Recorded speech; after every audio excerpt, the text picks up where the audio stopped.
اسی طرح Pakistan Peoples party کو بھی 7 بار حکمرانی ملی ہے کراچی کے اندر، اور اسی طرح 5 بار نون لیگ مرکز میں حکمران ہیں، وزیر اعظم رہے ہیں، ان کے گھر کا وزیر اعظم نواز شریف اینڈ دین شہباز شریف، اور پیپلز پارٹی کو بھی 4 بار جو ہے پرائم منسٹر ان کو ملا ہے۔ تو دونوں یہ پارٹیاں پاکستان پہ کسی نہ کسی طرح سے حکمرانی کی، لوگ کہتے ہیں مسلط رہے، یہ گروہ تھا، ایک ٹولہ ہے جو ہر حال میں پاکستان پہ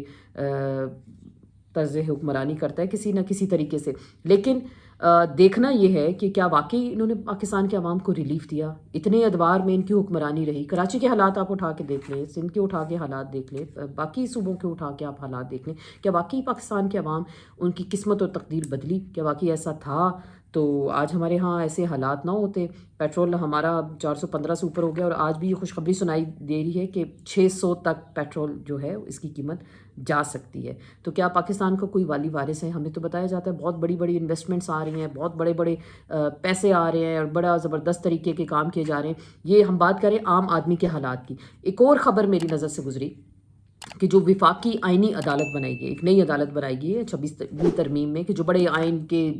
معاملات ہوں گے ان کو دیکھیں گے اور بڑے زبردست فیصلے کیے جائیں گے۔ فیصلہ تو شاید ابھی ہمیں تک ان کا کوئی خاص نظر نہیں آیا، لیکن پریویلیجز کی اگر ہم بات کرتے ہیں، مراد کی بات کرتے ہیں، تو وہ بڑے زبردست طریقے سے انہوں نے اپنے آپ کو دینے کی کوشش کی ہے۔ حال ہی میں جو ان کے وہاں کے چیف جسٹس صاحب ہیں امین الدین خان صاحب، بڑی معذرت کے ساتھ ان کو ڈاکٹر قدیر صاحب کا گھر دے دیا گیا، ان کو الاٹ کیا گیا ہے، جس ایریا میں یہ ایک گھر ہے تقریباً 15 سے 20 لاکھ ایک گھر کا وہاں پہ کرایہ ہے۔ اور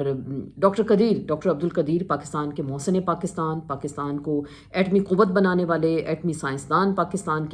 کو ایک بہت بڑے رتبے تک پہنچانے والے، کہ آج بڑی بڑی طاقتیں بھی پاکستان سے ٹیبل پہ بیٹھ کر بات کرنا چاہتی ہیں، کیونکہ 5-6 نیوکلیر پاور ہیں پوری دنیا میں، جن میں سے پاکستان ایک ہے، اور اس کا سہرا صرف ڈاکٹر عبد القدیر کو جانتا ہے۔ سرکار مانے نہ مانے، ہماری حکومت مانے نہ مانے، لیکن دنیا ان کو مانتی ہے کہ واقعی یہ کام ڈاکٹر عبد القدیر کر سکتے تھے۔ ان کے گھر کو اگر آپ سرکاری ورثے کے طور پہ رکھ دیتے، آپ نے جج صاحب کو وہ گھر الاٹ کر دیا، اور مزے کی بات جج صاحب کو تو گھر الاٹ تو ہو گیا، لیکن آپ کو یہ بھی بتاتی چلوں کہ وہاں پہ جو انہوں نے اپنے جو سرکاری ملازمین ہیں ان کے لیے جی مراد کا اعلان کیا، جوڈیشل الاؤنس ہو گیا، یوٹیلیٹی الاؤنسز ہو گئے، اس میں تقریباً 50% تک اضافہ کیا گیا۔ یہ وفاقی آئینی عدالت جو نئی عدالت بنی ہے، کہا جاتا ہے پاکستان کے غریب عوام پیٹرول کی پرائسز بڑھ جاتی ہے، تو میں نے منسٹرز کو سنا کہ وہ یہ کہتے ہیں کہ جی لوگ ٹیکس نہیں دیتے تو ہم تو ٹیکس پیٹرول کے ذریعے آپ سے لیں گے، اور آسٹریلٹی میئرز آپ لیں، لیکن دوسری جانب بڑے بڑے آپ دیکھ رہے ہیں محلات کھڑے کر دیے جاتے ہیں، اور یہاں پہ ان کو اپنے جو ملازمین ہیں ان کو 50% اضافے کی تنخواہیں دے دے گی۔ باقی آپ ملازمین کو دیکھ لیں، کوئی پرسان حال نہیں ہے۔ تو کیا مطلب جس کی لاٹھی اس کی بھینس، جس کے ہاتھ میں پاور ہے، جس کے ہاتھ میں اختیار ہے، تو وہ اپنے لیے ہی مراد کا اعلان کر دے گا، اور اپنے جو زیر نظر لوگ ہوں گے ان کے لیے ہی مراد کا اعلان کر دیا جائے گا، اور باقی عوام سے کہا جائے گا کہ آپ کڑوا گھونٹ بھریں، یہ کڑوا گھونٹ پئیں۔ لوگ تو لانتے بھیج رہے ہیں، لوگ تو بددعائیں دے رہے ہیں، لوگ تو جھولی اٹھا کے کہہ رہے ہیں کہ جی ہمارے ساتھ ہو کیا گیا۔ صرف یہ باتیں ہو رہی ہیں، لیکن عملاً کچھ ایسا ویسا نہیں ہو رہا کہ عوام کو واقعی شاید کسی چیز کا دکھ ہے یا درد ہے یا کوئی تکلیف ہے۔ تو یہ خیر جو ہم باتیں کر رہے ہیں عوامی نبض کے طور پہ جو اس وقت چیزیں ہمارے سامنے آئی ہیں کہ عوام کس طرح کی چیزوں کو سفر کر رہے ہیں، کس طرح کی چیزوں کو فیس کر رہے ہیں، تو یہ ساری چیزیں آپ کے سامنے رکھنے کا مقصد یہ تھا کہ کیا واقعی ہی پاکستان کے عوام بڑی خوشحال زندگی گزارے۔ اور دوسری انٹرسٹنگ بات ہے کہ ابھی جو ریسنٹلی بجٹ بھی آنے والا ہے، تو آئی ایم ایف کا وفد ایک ہفتے بعد پاکستان آ رہا ہے، وہ بجٹ بنانے نہیں، ہم نے نہیں بجٹ بنانا، وہ ہمارا بجٹ چیک کرنے آ رہے ہیں، اور وہ بتا رہے ہیں کہ اب آپ نے پیٹرول پہ اور لیوی لگانی ہے، آپ نے بجلی گیس کے بلز ہیں ان پہ اور ٹیکس بڑھانا ہے، ٹیکس نیٹ میں آپ نے لوگوں کو لانا ہے، تو پھر آپ یہ ٹیکسیشن کریں گے تو پھر اس سے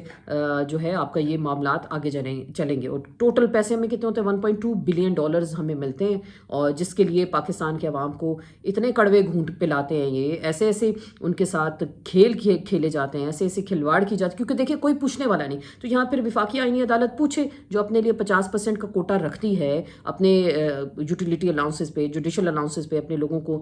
دیتے ہیں، تو وہ یہ پوچھے نا کہ حکومت کس مد میں کس طرح سے ہر کچھ دن بعد پیٹرول کی پرائسز بڑھا دیتی ہے، مہنگائی پھر آپ دیکھیں کہاں سے کہاں پہنچ جاتی ہے، کیا لوگ بڑی عیاشی کی زندگی گزار رہے ہیں، کیا لوگ روزانہ پھل فروٹ کھا سکتے ہیں، دو وقت کی روٹی لوگوں کے لیے بڑی مشکل ہو گئی ہے مینیج کرنا۔ تو یہ ساری صورتحال ہے پاکستان کے عوام کی، اور جب ہمارے حکمران ہمارے سامنے آتے ہیں تو وہ بڑے زبردست بیگس کے ساتھ، جوتوں کے ساتھ، کوٹ کے ساتھ، میڈیا بھی ان کو بڑا دکھاتا ہے کہ جی فلاں برانڈ کا یہ جوتا ہے، فلاں برانڈ کا یہ کوٹ ہے، اور بڑے زبردست ہماری حکمران جو ہیں ان کی پرفارمنس بہت اچھی ہے۔ تو بہرحال اپریشیٹ کریں، ظاہری بات ہے، کیونکہ کہا گیا ہے جیسے عوام ہوگی، قرآن پاک کے اندر یہ آیت میں موجود ہے۔ میں تھوڑا سا مفہوم میں بیان کر دوں، ظاہری بات ہے ایکوریٹ تو میں ترجمہ نہیں بتا سکتی، جس میں مفہوم یہ ہے آیت کا کہ جیسے عوام ہوں گے انہیں پہ ویسے ہی مسلط کردہ حکمران ہوں گے۔ تو شاید یہ ہم لوگوں کی قسمت ہے کہ ایسے لوگ ہمیں تحفے کے طور پر ملے ہیں۔ لیکن یہ ساری سیاسی باتیں کرنے کا مقصد یہ ہے کہ جو یہ پاکستان کے اندر اس طرح کی سچویشن اب ہو چکی ہے کہ لوگوں کے لیے 2 وقت کی روٹی اس وقت مشکل ہو چکی ہے۔ سیاسی اگر ہم کچھ بات کرتے ہیں، عمران خان صاحب کا بہت لوگ ذکر کرتے ہیں، چرچا کرتے ہیں، جی کوئی ڈیل ہو گئی، ڈیل ہونے والی ہے، اور بشرا بی بی کچھ ایسی خبریں بھی آئیں کہ ان کو باہر کچھ عرصے کے لیے نکالا جائے گا اور اس کے بعد خان صاحب آئیں گے اور کوئی ڈیل ہو جائے گی، پیپلز پارٹی اپنے رستے بنانے کی کوشش کر رہی ہے۔ تو کیا واقعی ہی ایسی کوئی ڈیل ہونے جا رہی ہے؟ خان صاحب کی جو آنکھ ہے 85% کہا جا رہا ہے کہ وہ ان کی بینائی جا چکی ہے، لیکن پارٹی کی جانب سے ہمیں اب کوئی ایسا مطالبہ سنائی نہیں دیا جاتا۔ پارٹی کے لوگ کوئی ایسی بات اب میڈیا پہ آ کے نہیں کرتے کہ خان صاحب کی رہائی کے لیے کس طرح کا کوئی لائحہ عمل بنایا جائے گا، یا کوئی مفروضوں کی بنیاد پہ بھی وہ ایسی باتیں اب ہمیں سنائی نہیں دیتی۔ تو کیا باقی انڈر ہینڈ کوئی ایسی بات چیت چل رہی ہے؟ لگتا ہے کہ کچھ ایسے معاملات چل رہے ہیں، کیونکہ اچکزئی صاحب خاموش ہیں، اپوزیشن لیڈر بڑے دبنگ تھے، بڑی زبردست باتیں کرتے تھے، وہ بھی کچھ عرصے سے خاموش ہیں، بیرسٹر گوہر خاموش ہیں، سلمان اکرم راجہ خاموش ہیں، سہیل آفریدی چیف منسٹر کے پی کے وہ خاموش ہیں۔ تو یہی کچھ خبریں ہیں، ایسی اطلاعات ہیں کہ کچھ بیک ڈور ڈپلومیسی کے ذریعے، بیک ڈور چینل کے ذریعے کچھ ایسی باتیں کی جا رہی ہیں کہ شاید ان کی رہائی عمل میں لائی جائے اور پھر اس کے بعد نئے الیکشنز کرائے جائے۔ کیا یہ الیکشنز چلیں اگر ہو بھی جاتا ہے تو یہ الیکشنز کیا 8 فروری کی طرز پہ ہوں گے کہ جیتا کون تھا، اور فارم 47 کس کے نام نکلا تھا، اور یہ قرعہ کس کے نام نکلا تھا؟ تو یہ ساری چیزیں بھی دیکھنی ہوں گی۔ کیا واقعی عوام کو ٹرک کی بتی کے پیچھے لگایا گیا ہے کہ کوئی تحریک نہ شروع ہو جائے، لوگ سڑکوں پہ نہ آ جائیں، کیونکہ مہنگائی اتنی زیادہ ہو چکی ہے تو عوام شاید سڑکوں پہ نکل آئیں گے، اس کے بعد کوئی احتجاج نہ کرے؟ تو یہ ساری چیزیں ابھی بات چیت کے یہ جو سلسلے ہیں، کیونکہ کہا جاتا ہے کہ کسی بھی طرح سے بات چیت کے دروازے بند نہیں ہونے چاہیے۔ آج بھی بڑی انٹرسٹنگ بات کی آرمی چیف صاحب نے، بنیان المرصوص کا جو آپریشن ہوا تھا مارکا ہیک، جس میں پاکستان کو فتح نصیب ہوئی، انہوں نے تمام سیاسی جماعتیں، انہوں نے میڈیا ورکرز کا، تمام صدر صاحب کا، وزیر اعظم کا، اراکین اسمبلی کا، کیبنٹ کا، اور خصوصاً بالخصوص ان کا میں تمام سیاسی جماعتوں کا شکریہ ادا کرتا ہوں کہ انہوں نے اس آپریشن میں پاکستان اور حکومت کا اور سب لوگوں کا